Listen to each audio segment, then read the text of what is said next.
Si bonsoir et bienvenue à tous pour ce huitième épisode du podcast Tsi, le podcast en français du saut à ski et du combiné nordique. Et avec moi, comme toutes les semaines, et là on est plus tous les deux-trois jours, j'ai hâte Géox 120. Romain, comment ça va? Salut Will, ça va très bien. C'est vrai qu'en ce moment, je parle plus avec toi qu'avec mes enfants. Le programme est chargé, on s'en régale, mais c'est vrai qu'il faut tenir le rythme aussi, hein. Ouais, là faut tenir le rythme quand tu dois enchaîner. C'était quoi là dimanche? Le concours des femmes, le concours des hommes, on est à 160 sauts. Donc c'était super sympa, mais c'est ça qui fait que l'année a bien démarré. Et du coup, t'as été en live pour voir ce concours du Nouvel An. Oui, oui, oui, c'est un peu la tradition chez moi là. Il n'y a pas beaucoup d'épreuves que je regarde 100% live, mais là, le concours du Nouvel An, c'est le petit plaisir. J'en parlais l'autre jour, voilà, le concert du Nouvel An à Vienne, c'est un peu suranné comme tradition, un bon petit repas en famille, et puis ensuite on s'installe bien au chaud pour regarder Garmisch. Bon, c'était un bon Garmisch en plus cette année. Ouais, et puis en plus, tu dis bien au chaud, je veux dire, il faisait chaud, quoi. C'était plus de 10 degrés à Garmisch cette année. Je pense qu'on est sur le concours, bah, déjà le plus chaud de l'année, et pourtant on a démarré à Visla sur du plastique, mais on est sûrement sur un des Garmisch les plus chauds depuis la création du tremplin, quoi. Ouais, c'est vrai que là, on peut louer aussi les préparateurs de tremplin parce que bah, si on regarde autour, jusqu'à au moins 2000 mètres, il n'y a aucune neige à part la ligne du tremplin et un peu la piste de ski alpin à côté, là, pour Garmisch. Ça a un peu une influence quand même aussi sur les qualités de réception. Je pense qu'on aura un gros discussion pour le saut féminin, mais voilà, ces conditions, elles affectent aussi un peu les sauteurs malgré tout. Ouais, après, je trouve on a eu une belle compète. Globalement, aucun problème de vent. Et disons que, comme tu l'as dit, la piste, enfin en tout cas la piste d'atterrissage était bien, la piste de réception plutôt, était bien préparée. La piste d'élan, c'était plus compliqué parce que, comme le disait Martin Schmitt, lors de ses interventions, le fait qu'il faisait chaud faisait fondre la glace. Et donc, ils étaient un peu branque-ballés sur la piste d'élan, mais sur la réception, on n'a pas vu de boîte. Non, c'est vrai, c'était assez propre. Ouais, il y a beaucoup de sauteurs dans les interviews qui ont parlé d'erreurs dans l'élan. Peut-être que c'est lié à ces conditions. En tout cas, on peut dire que les meilleurs ont réussi à s'adapter aux conditions quand on regarde le classement de l'épreuve. Ouais, et puis disons que il y en a un encore hein, qui a survolé cette épreuve. Et on était reparti de Oberstdorf avec cinq candidats. Là, on pourra en discuter tous les deux, mais je pense qu'ils se comptent sur les demi-doigts d'une main, quoi. Oui, et encore le deuxième, on le met parce que je crois qu'on a envie un peu de croire à du suspense, mais bon, Granerud, là, il a quand même mis une claque à tout le monde 2 fois de suite. Il avait 13 points d'avance sur le deuxième après Oberstdorf. Il a un peu moins de 27 sur Koubaki après 2 épreuves. Voilà, s'il continue comme ça, bon, Innsbruck, on connaît le tremplin, c'est particulier, mais il est quand même très très très bien parti. Ouais, alors Innsbruck est un tremplin qui dit ne pas aimer. Bon, est-ce que c'est un peu du bluff? Je pense que là, la question qui se pose pour Granerud, c'est le Grand Chelem. La Norvège n'en a encore jamais fait. Pour une grande nation, ça va être l'Autriche en a fait avec Schlierenzauer, l'Allemagne a fait avec Annavald, on a eu Kobayashi. Donc, je pense que là, on cherche le Grand Chelem. Moi, perso, je pense pas qu'il le fera. Je sais pas ce que t'en penses. Alors, je te corrige juste parce qu'on aura des puristes qui vont nous écouter. Schlierenzer a jamais fait le Grand Chelem, Ah oui, c'est Stor et Koubaki récemment. Et exact. Kobayashi, pardon, on va y arriver. Stor et Kobayashi récemment. Alors, j'ai lancé un petit sondage sur notre compte Instagram ce matin et bah, on a des gens quand même plutôt optimistes pour le Grand Chelem de Granerud. 15 votes pour et 7 votes contre. Mais je te cache pas que j'ai plutôt tendance à rejoindre ton avis. Ça tient quand même à pas grand-chose un Grand Chelem. Bah, et d'autant plus que là, il y a, pour moi, il y a deux choses, hein. Il y a le niveau intrinsèque du sauteur. Bon, là, c'est Granerud et on le voit très bien, hein, qu'il est un ton au-dessus, mais il y a aussi la concurrence. Et donc quand on dit faire ou ne pas faire le Grand Chelem, c'est en gros qui gagnerait à sa place. Et je pense que celui qui est deuxième, David Kubaski, ça m'étonnerait quand même qu'il ne reparte pas avec un concours de la tournée, quoi. Oui, voilà, Koubaki, il a fait. Bon, alors l'année dernière, il n'y avait pas eu de saut à Innsbruck, il y avait la tempête de feu, mais il y a 2 ans. Donc Granerud était au top de sa forme parce que c'est l'année où il gagne son globe. Il fait une compétition assez moyenne, un premier saut pas réussi, bon, pas aidé non plus hein, par le vent d'Innsbruck. Et cette année-là, on retrouve Koubaki et Lanišek sur le podium d'Innsbruck.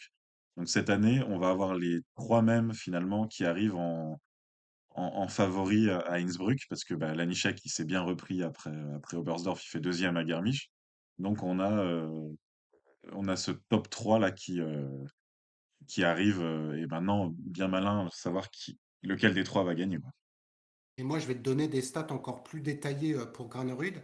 Il s'avère que sur Innsbruck, depuis qu'il fait du saut, en tout cas en Coupe du Monde, il a sauté 5 fois, donc 2017, 2018, 2019 et 2021. Il a fait 34e, 21e, disqualifié, 33e au championnat du monde et 15e. C'est-à-dire qu'il n'a jamais fait mieux que l'année dernière où il a fait 15e. Il y a 2 ans, qui est Ouais, c'est le ça. concours dont Et on parle. il fait 29e de la première manche, là. Je me suis replongé un peu. Et effectivement, dans son interview, il dit, j'ai jamais bien sauté sur ce tremplin. Donc, Voilà. voilà. Par contre, à Bischoff, il a déjà fait 3 podiums, donc là, je pense qu'il y a plus de, plus de possibilités, mais clairement, Innsbruck, avec son passé, et je pense que, tu vois, ça va jouer dans sa tête. Il y aura l'adaptation, il y aura les attentes, le fait qu'il va se dire, ah, j'ai jamais trop bien sauté là-dessus. Moi, je pense que ça fait un peu trop, et que même s'il a le surniveau, c'est ça qui va pêcher. En tout cas, s'il gagne à Innsbruck, je pense qu'il le fait. Parce que là, pour aller dans l'autre sens, on sent qu'il a une niaque hors du commun, là. Il exulte. Et puis, sa célébration, là, après le deuxième saut, toi qui es spécialiste aussi du foot norvégien à la Haaland, c'est incroyable, quoi. Ça, c'est aussi charismatique, c'est marquant, quoi. Ouais, alors il s'avère que il y avait deux choses, hein, qui ont été mentionnées lors de ces célébrations. Bah, déjà, il y avait sa famille là, qui l'a suivi pendant les deux premières épreuves, enfin, sa famille et sa petite amie, qui lui donnent sûrement le petit plus, hein, pour sauter. Et puis, il y a cette célébration donc, comme Erling Haaland. Et en fait, il a aussi mentionné dans son interview que c'était un peu, que ça faisait, il voulait le faire l'an dernier, enfin il y a 2 ans Ouais. avec Kubaski, et que du coup c'était une vengeance. Sauf qu'il n'a pas utilisé le mot vengeance, il a utilisé le mot revanche. Sauf que les Hmm. Polonais, parce qu'il avait dit en 2020, l'année dernière par contre, que Stork gagnait trop et que c'était bien que quelqu'un d'autre gagne, on commençait à dire ouais, mais la vengeance, la revanche. Donc bon, il y a eu, il y a eu quelques. Enfin voilà, Ouais, Granerud, ouais. les interviews, c'est jamais ça. C'est toujours mal interprété. Soit c'est mal traduit quand il parle en norvégien, ou alors son anglais, bon, bah, il parle anglais comme il peut. Et c'est vrai que les Polonais, ils l'ont pris un peu pour cible. Et à chaque fois, ils lui remettent une, ils lui en remettent une dès que le commentaire est un peu limite, quoi. Ouais, bah c'est sympa, c'est aussi un peu enfin, on est très loin du trash talk, mais c'est sympa un peu que ça soit avec des aspérités. Moi, j'avais adoré après la qualification. Bon, c'est toujours aussi les limites de l'anglais, comme tu viens de dire. L'intervieweur, donc Koubaki, gagne la qualification de très belle manière, et l'intervieweur lui dit, est-ce que vous avez envoyé un message pour la compétition de demain? Et Koubaki qui répond. Yes, take it as a message, if you want. Prenez-le comme un message si vous voulez. C'était, enfin, j'ai adoré quoi cette réaction plutôt qu'un peu un truc super policé. Oui, non, j'ai bien fait mon petit saut. Genre, ouais, vous voulez le prendre comme un message, prenez-le comme un message. Je trouve que c'est bien quoi, qu'il y ait un peu de l'ambiance quoi. Ouais, et puis je pense que, comme tu le dis, il y a la tournée et en fait, ces mind games, ces jeux d'esprit jouent beaucoup pour la victoire. Et comme on est à un niveau très serré entre les deux sauteurs, Ben, tu vois, c'est des trucs comme ça qui peuvent créer une petite différence. Bon, là, il s'avère que bah, Kubaski, il a fait ce qu'il a pu, mais il n'a pas pu. Enfin voilà, ça n'a pas marché.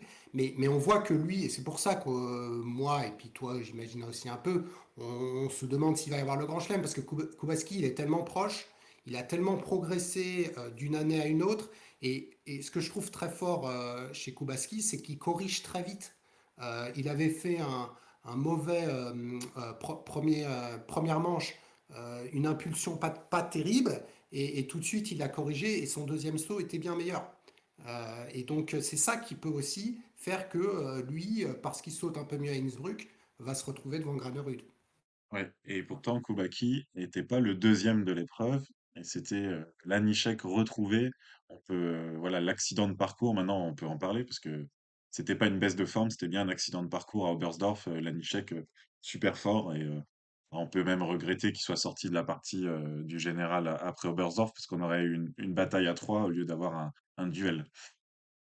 Ouais, et puis à chaque fois, on l'a vu dans ses célébrations, il montrait le doigt en l'air en disant vous m'avez oublié, mais je suis bien là.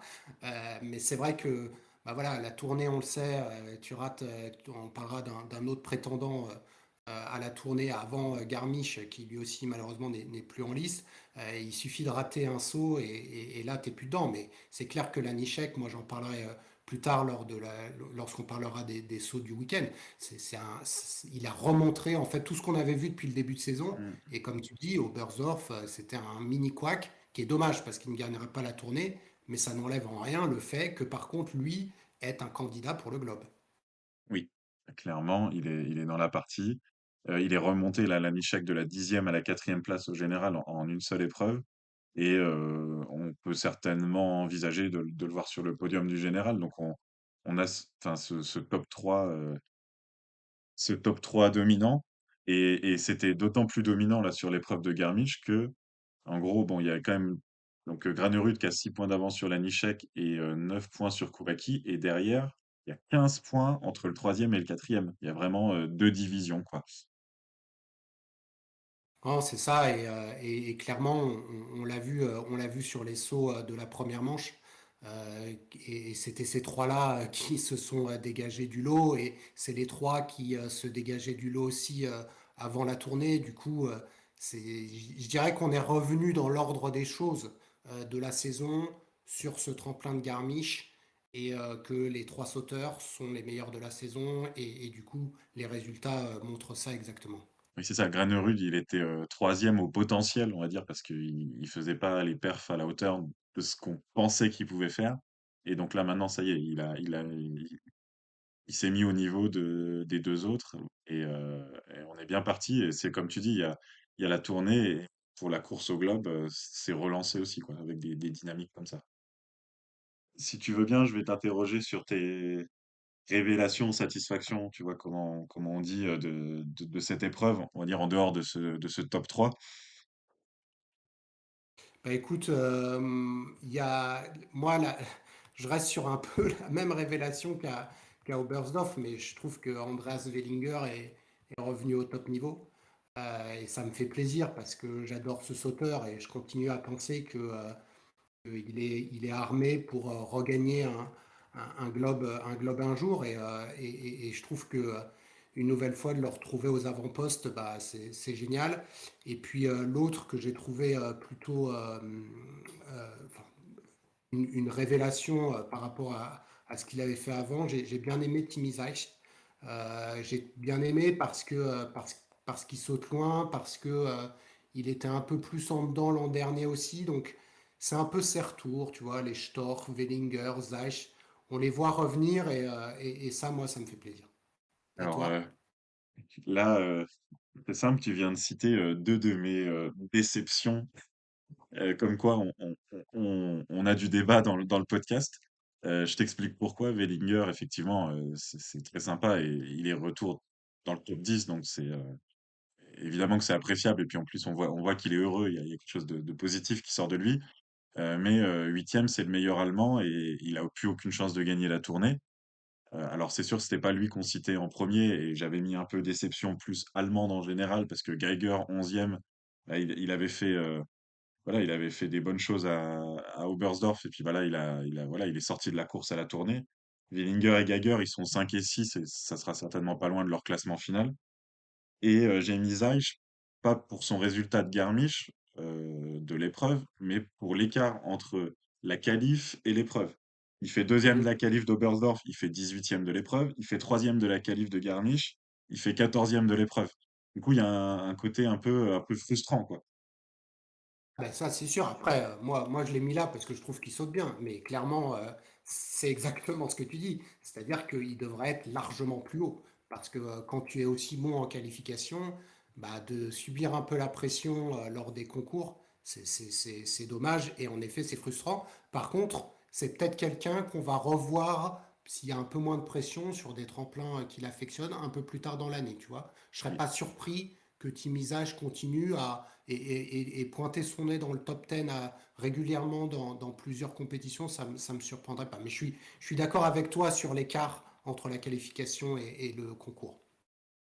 Et de mon côté, donc, parce que je fais pas que être dans les déceptions, il y a des satisfactions et il y a une satisfaction un peu, un prix collectif pour l'équipe d'Autriche. Mhm. Euh, Bah, ils sont 5 dans les 12, Fettner 4, Earl 5, Tchofenik 7 et septième du général de la tournée.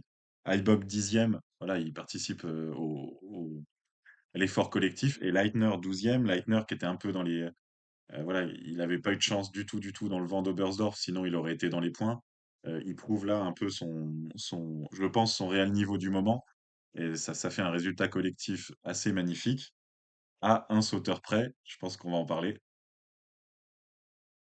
Ouais, et si on attaque les déceptions, bah, hormis Geiger, que tu as déjà mentionné, mais qui est une semi-déception, c'est Stéphane Kraft.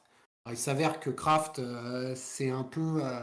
C'est dur de le mettre comme déception, mais d'un autre côté, même son deuxième saut, c'est pas génial, génial. Je me Alors, suis il y a mis, eu. c'est le Landmilchsek de Garmisch, Ouais. c'est-à-dire des conditions terribles en première manche et donc très loin.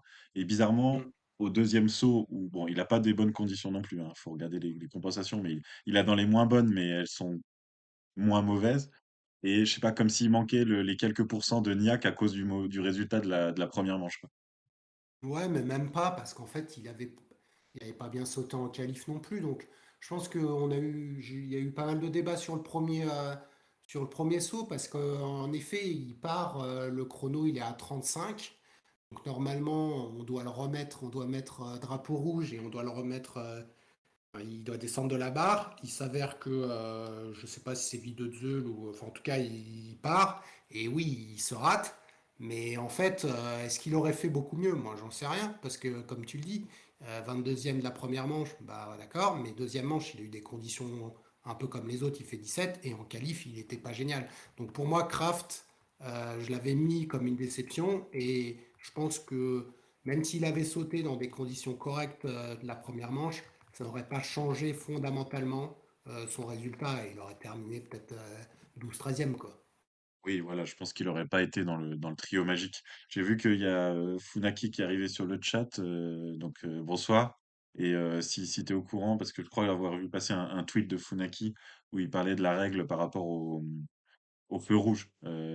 Si tu peux nous préciser ce que tu avais écrit, on le relaiera. C'est vrai que, en tout cas, qu'il y ait eu un feu rouge ou non, il a été envoyé dans des conditions. Enfin, je crois qu'il a 12 points quasiment de compensation et le deuxième plus grosse compensation, c'est 9 points. Il a vraiment été, heu, il a vraiment été dans des mauvaises conditions, quoi. Et il y avait Contrairement, contrairement à Oberstdorf, on n'avait pas de grosses compensations. À Oberstdorf, on en a eu plusieurs à plus 10. C'est vrai que là, on tournait plus aux alentours des 4-6. Donc 11, ça veut dire que les conditions étaient vraiment mauvaises. Euh, voilà, donc il a clairement pas été aidé. Maintenant, déjà, il n'avait pas été génial mmh, à Oberstdorf parce qu'il avait été malade. Alors, il s'était repris pour terminer top 5 dans le concours. Mais je pense que lui, il va aborder Innsbruck en se disant, bon, est-ce que je vais enfin avoir un concours où rien ne va mmh. m'embêter, quoi. Ouais, non, c'est clair et donc bah, il passe 10e au classement de la tournée, donc il est out pour jouer devant. Euh, Voilà, et puis mes deux autres, alors je pense que tu les as aussi, hein, c'est Johansson et Lindvik. Bah, Lindvik, je sais pas plus trop quoi te dire à son sujet parce que il était disqualifié. J'avais vu ton commentaire sur Chalet Club. En effet, les disqualifications ont toujours touché des concurrents qui n'avaient plus rien à jouer. On a vu que autant à Oberstdorf, on avait pas mal critiqué les contrôles en disant qu'il y avait certaines largesses pour des équipes, notamment l'Allemagne. Tu avais aussi mentionné Belchot qui d'ailleurs s'est fait ouais, disqualifier ouais, en qualif, ouais. en qualif. Ouais. Par contre, à Garmisch, la patrouille, elle était là, mais elle a patrouillé sur le Mhm. fond de peloton, quoi. Parce que disqualifier un Allemand, ils t'ont pris le gars qui avait sauté sur la bosse, là, Spivak ou Ouais, je Spivok, pivote, ouais. Évoque. Belchot, il passait même pas, je crois. Et Lindvik, il avait fait un saut pourri. Ouais, ouais. Euh, Ouais, ça fait plus message que réelle punition, quoi. C'est genre, bon, vous voyez, regardez quand même, on fait notre travail et les gros, essayez d'en prendre compte, mais pour l'instant, on veut pas trop marquer le coup. Bon, après, voilà, hein, c'est toujours l'éternel débat euh, des combinaisons.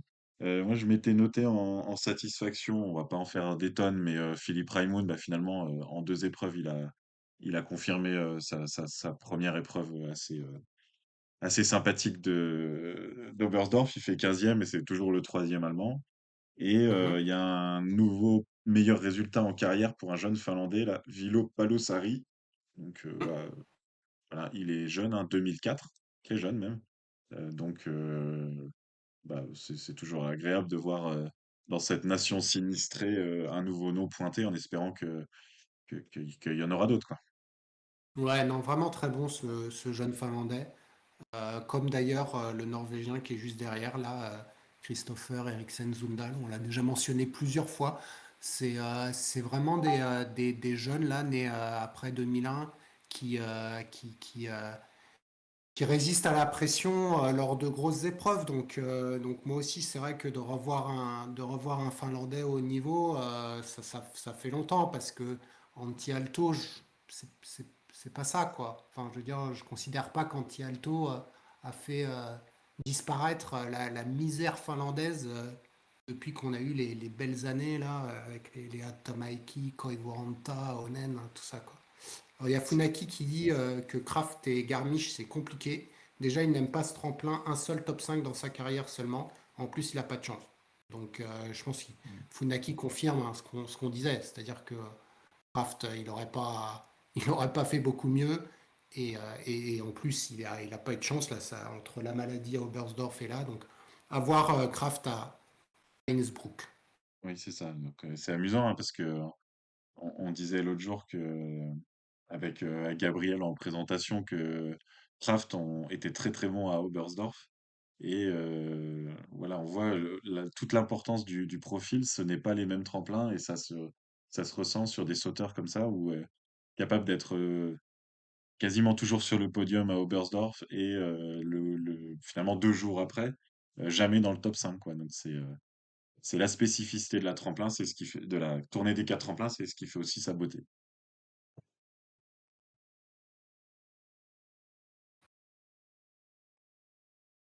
Voilà pour les résultats de Garmisch, hein. Je pense que je ne sais pas si toi tu as, quelque chose Mmh, à rajouter. Moi j'avais aussi ou parlé de Raymond qui d'ailleurs adore Innsbruck, donc peut-être qu'on aura un- un meilleur résultat en carrière pour lui. Si on se fait le saut du week-end, je pense qu'on est tous les deux d'accord sur le 142 mètres de Granerud. J'ai une petite stat sur le style. Donc sur le style, les notes... on l'attendait, pardon. on l'attendait. Ouais, ouais. La stat du style, donc c'est Hanse Lanisek qui a eu la meilleure moyenne avec 18,90, suivi de Halvor Egner Granerud de 18,60 et David Kubaski 18,47. Et derrière, on a Stor et Wellinger. Donc on retrouve bien nos trois larrons. Et il s'avère que si tu regardes cette moyenne de 18,90, il s'avère que là, j'ai pris donc la qualification, la première manche, la deuxième manche. il n'y a aucune note au-dessus de 19 qui a été donnée. Ah ouais, Sur, d'accord. à Garmisch, là, aucune note au-dessus de 19. C'est très très rare d'ailleurs, c'est pas arrivé depuis le début de l'année. On n'a même pas eu un 19,5. Et donc l'Anichek, pour faire 18,9 de moyenne sur l'ensemble des trois sauts, Il y a que des 19, c'était, quoi. voilà, il a eu que des 19, il a eu un 18,5 à chaque fois. Et ça veut dire que il a fait le saut parfait pour les juges de Garmisch qui étaient du coup plutôt pointilleux, je dirais. Et puis pour conclure sur les vitesses, parce que j'aime bien aussi donner cette statistique, autant à Oberstdorf, on avait eu en vitesse bah, les meilleurs, c'est-à-dire qu'en gros, ceux qui avaient sauté le plus loin à Oberstdorf avaient été ceux qui avaient été les Oui, plus vite à la table. À Garmisch, c'est un tout petit peu différent, parce que dans les 5 meilleurs, on a 4 Allemands et un Autrichien. La meilleure vitesse, c'était Stefan Leye 92, suivi de Martin Hamann et Philipp Raimund 91,9 et Konstantin Schmid, Philippe Aschenwald et Karl Geiger 91,8. Donc dans les 6 premiers, on a 5 Allemands, ce qui confirme la vitesse à la table des Allemands, qu'on connaît de toute façon. et qui n'a fait aucun top 10, du coup. Et voilà. D'ailleurs, Et là, dans toute cette liste, donc comme quoi, à Garmisch, pas la peine d'arriver vite. Et à Innsbruck, faut mieux envoyer une patate.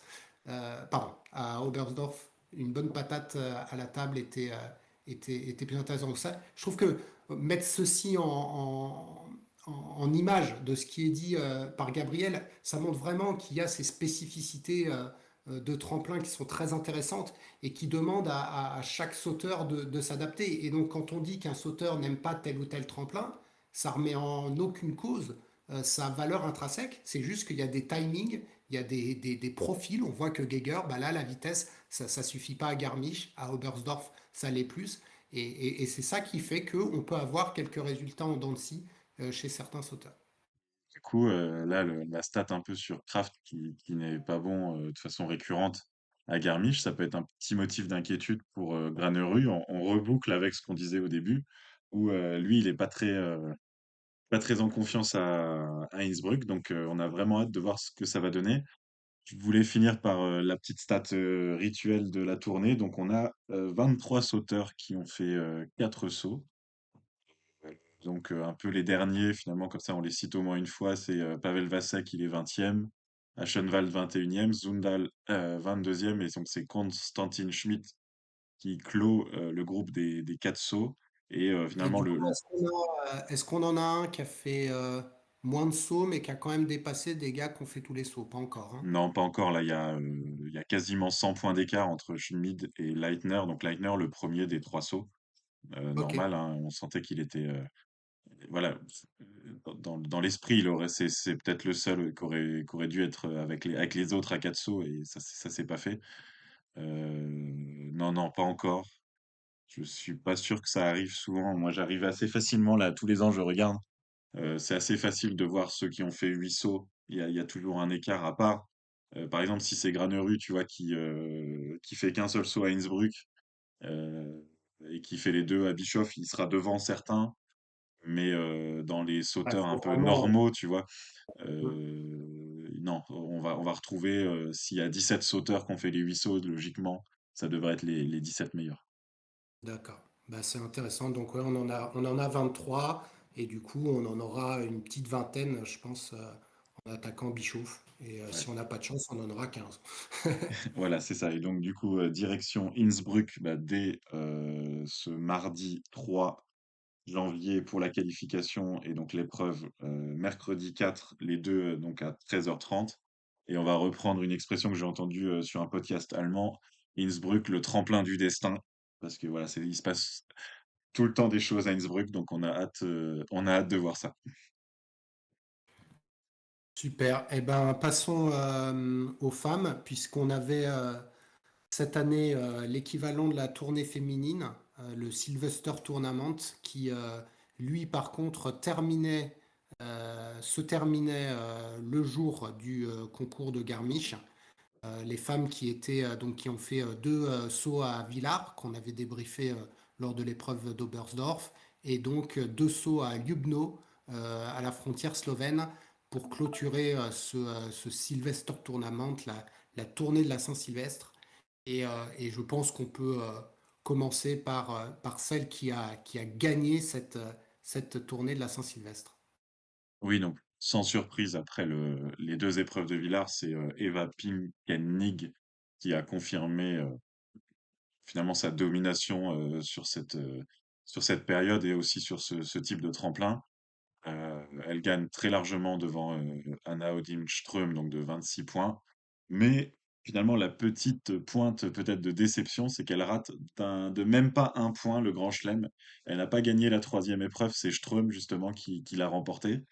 J'avoue, j'ai regardé 2 fois la télé, enfin du coup, j'ai regardé, j'ai remis pour essayer de comprendre comment elle avait perdu en ayant si bien sauté parce que vraiment elle fait deuxième à la première épreuve de Lugno, mais elle saute encore, merveilleusement bien.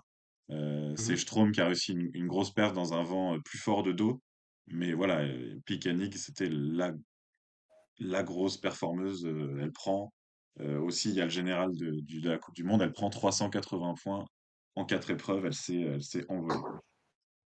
Ouais, non, je pense que tu as très bien résumé. J'étais intéressé de savoir ce qu'avait fait du coup a posteriori cette mini différence et tu dis que c'est les conditions, ça me surprend pas puisque on l'a vu sur la technique de poser qui était très très importante à avoir à Lugno.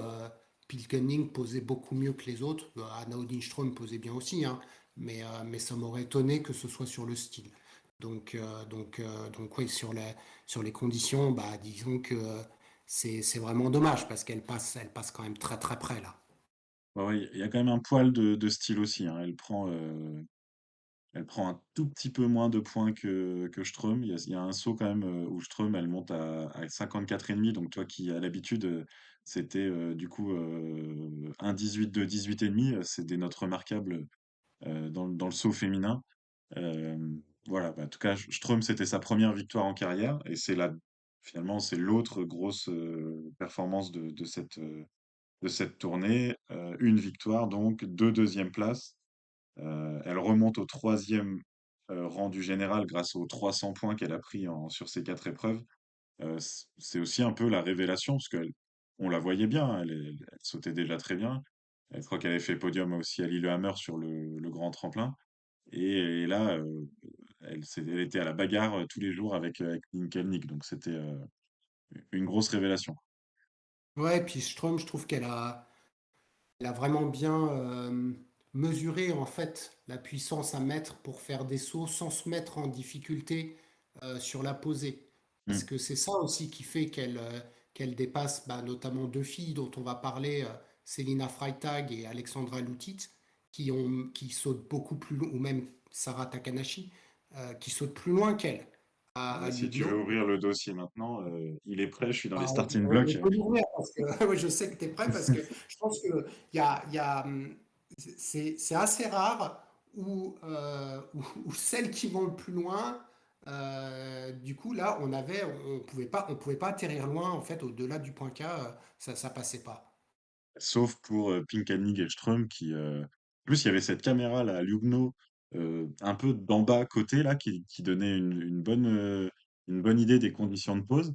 Et bah, c'est vrai que les meilleures poseuses, les meilleures faiseuses de télémarque, je sais pas le terme exact, ont été énormément valorisées. Euh, si on tire sur l'ambulance, c'est Célina Freitag. On l'avait déjà abordé à Villars. Et alors là, le premier jour à Lugno, c'était encore pire. Elle fait 11e, mais tout en étant toujours finalement la meilleure quasiment aux distances. Je me suis amusé à faire les calculs. Je lui ai attribué sur chaque saut le même nombre de points que la première, qui était Mhm. soit Pinkanick, soit Ström. Donc, qui était toujours avec des 18, des 18 et demi. Donc ça veut dire qu'en gros, j'ai annulé les notes de style et il y a que les distances compensées qui comptent. Elle aurait fait deuxième à Villars, aux 2 épreuves à pas grand-chose. Elle aurait été première ex aequo à la première épreuve de Lugno et deuxième à pas grand-chose à la deuxième épreuve de Lugno, ce qui fait qu'au final, elle aurait été deuxième à moins de 7 points de Pinkelnick. Voilà, en gros, Freitag était la deuxième meilleure sauteuse en termes de distance de, de ce tournament, mais elle avait un mal de chien à poser.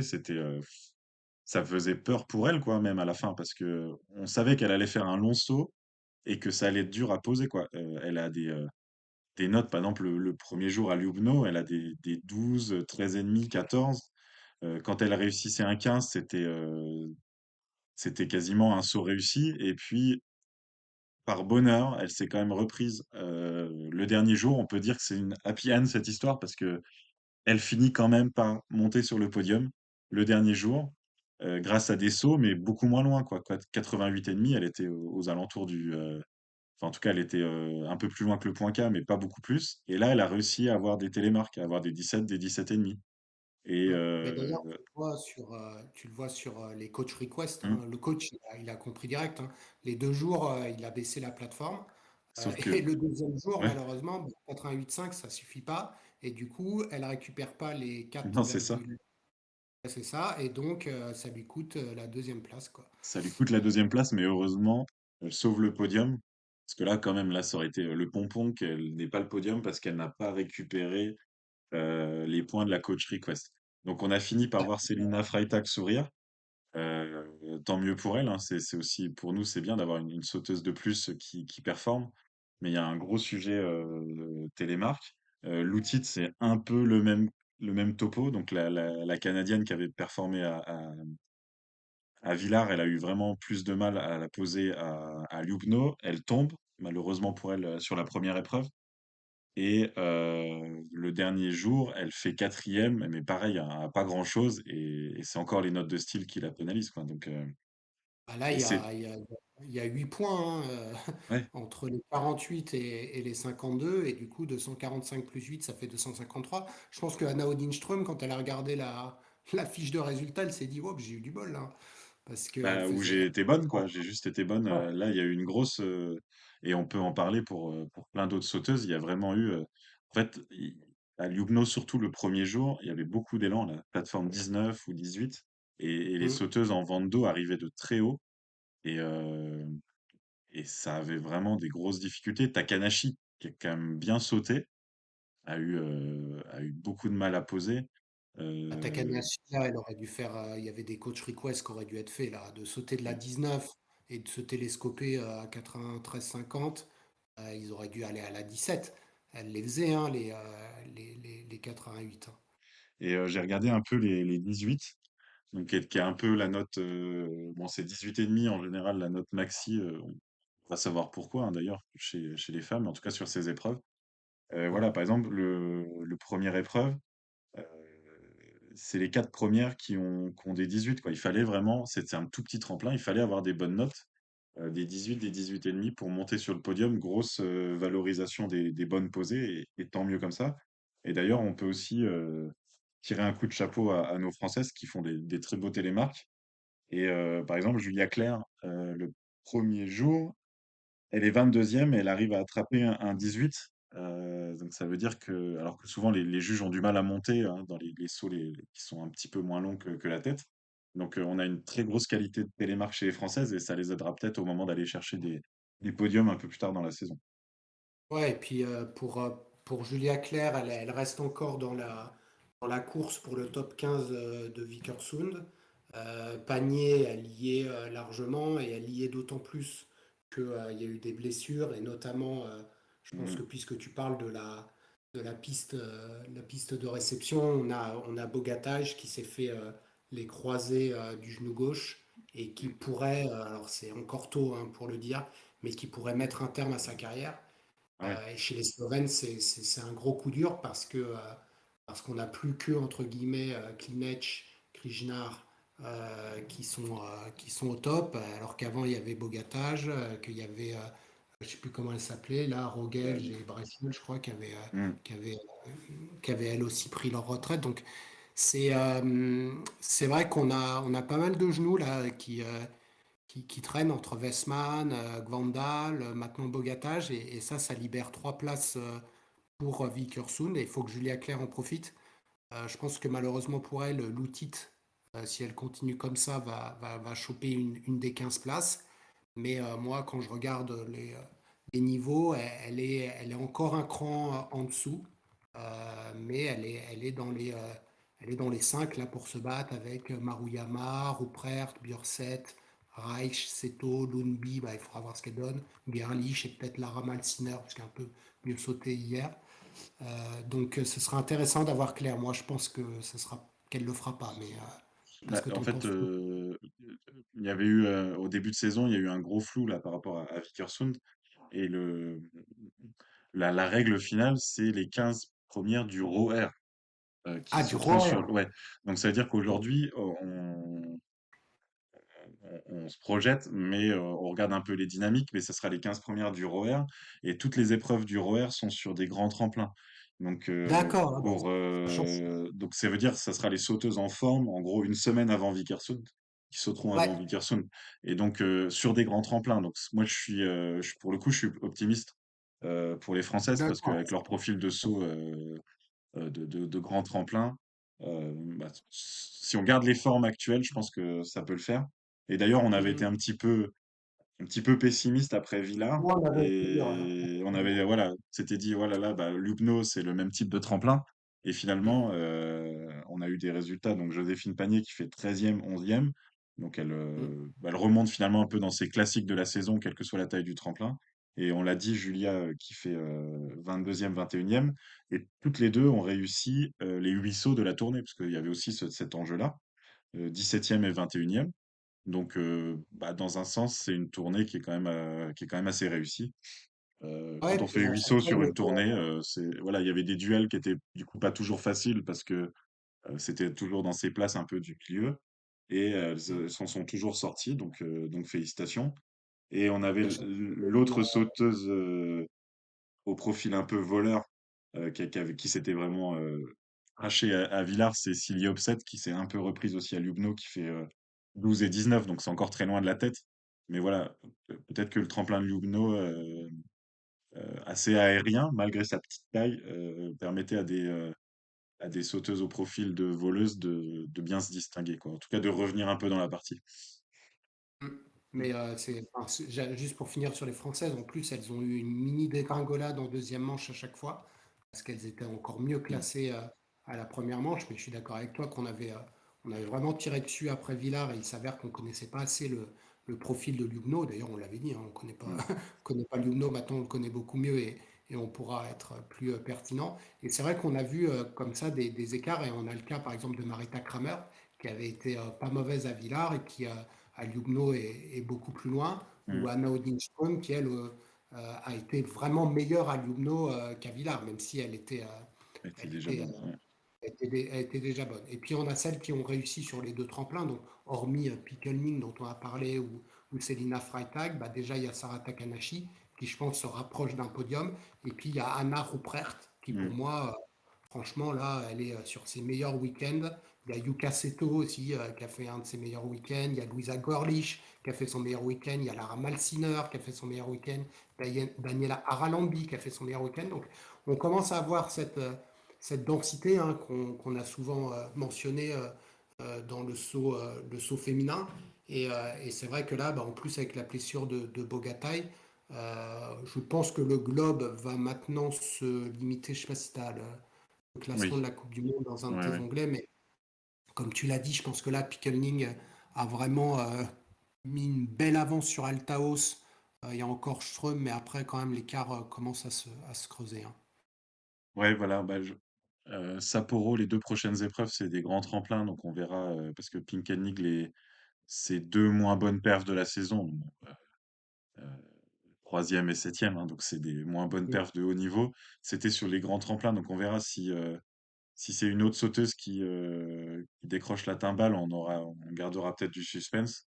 Mais c'est vrai que sinon, elle a quand même pris un bel avantage. Elle a quasiment 200 points d'avance sur Altaos, hein, et Mm. 225 sur Ström, donc Ouais, c'est, mais tu vois, même si elle perd un peu à Sapporo, derrière, elle fait Zao Interzarten, elle récupère tout ce qu'elle a perdu, hein.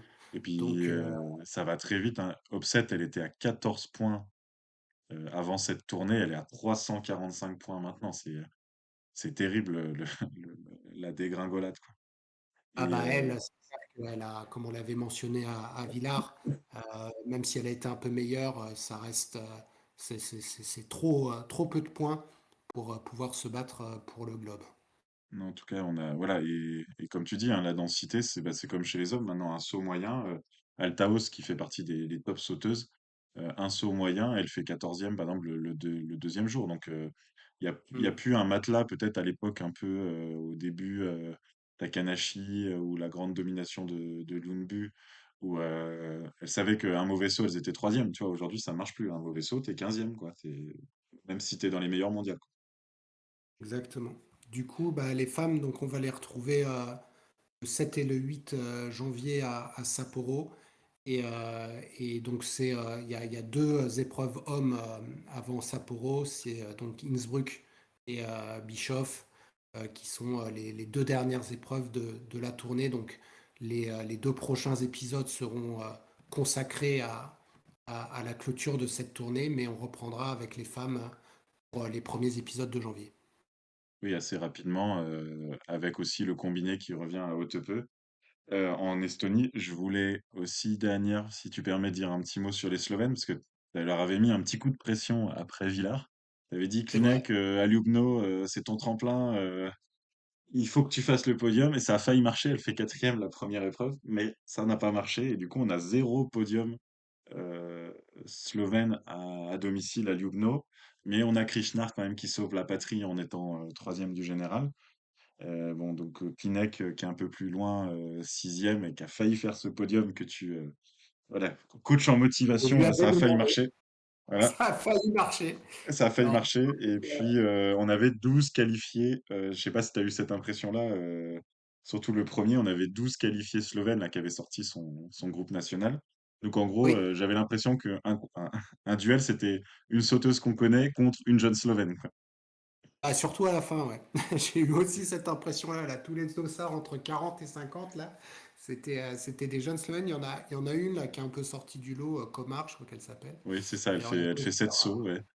Mais en fait, il y en a deux, donc c'est peut-être pour ça aussi. Ah oui, il y a Katra qui fait 7 sauts. Par contre, il y avait certainement sa sœur, hein. Cara, elle s'appelle. Voilà, là qui était beaucoup plus loin dans le classement. C'est vrai que c'est des 2004, 2005, 2006, hein, c'est vraiment la jeunesse. On Avec les connaît, 12 hein. épisodes, on a même vu des 2007, hein. Il y a la Mm, Mitskugen, mm. la Norvégienne, et puis il y en avait une autre Ajda de 2000. Koznek, la polonaise aussi. Ah, voilà, celle-là, ouais. Ouais. Donc on C'est a, bien parce que l'avantage du saut féminin, c'est que du coup, comme c'est un sport un tout petit peu plus récent chez les femmes, enfin, tu vois, des 2007 en Coupe du Monde chez les hommes, faut attendre encore un peu, quoi. ouais, ou alors ça serait le phénomène, Oh, il y en a le des grand phénomène. phénomènes. S'ils sont autrichiens et allemands, putain, pour faire sa place, c'est. On verra, hein, parce que ce qu'on disait, hein, on va voir le groupe national autrichien. On verra s'il y a des jeunes ou si alors ils nous sortent les vieux de la COC, mais là on se répète un peu. Mais en réponse dans pas longtemps. Non, mais il y a déjà la start list, hein, Ah donc oui, si vas-y ça alors. passe, Mhm.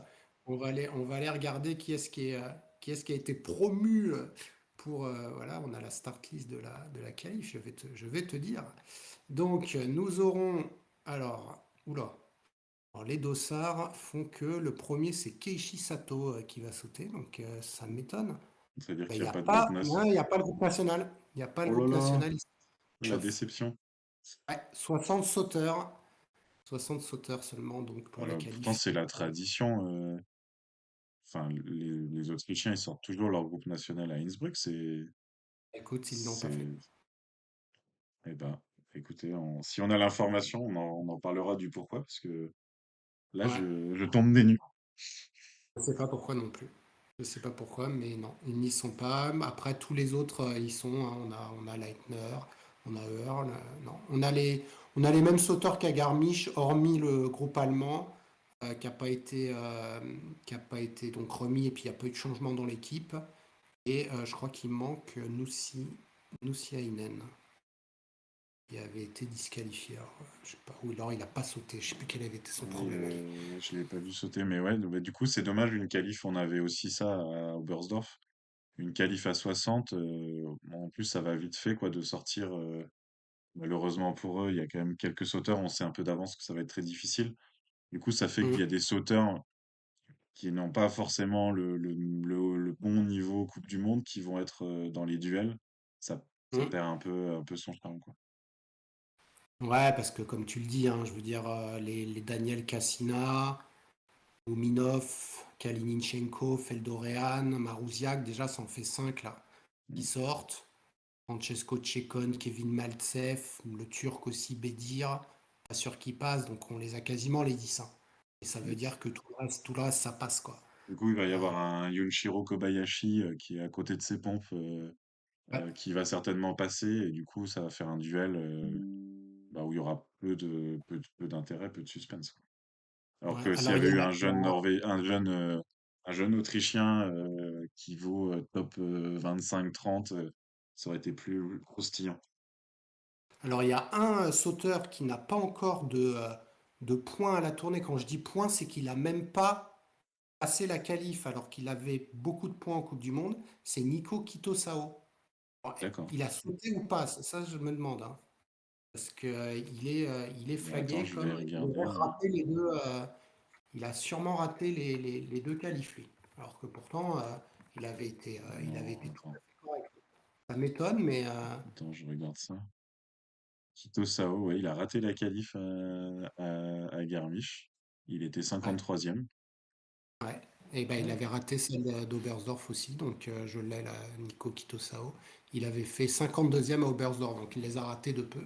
Ah Mais ouais. donc voilà un sauteur qui, ah voilà, je le mets dans ma liste à suivre. Je voudrais voir Kito Sao, bah, je pense qu'il la passera la qualif quand même là à 60.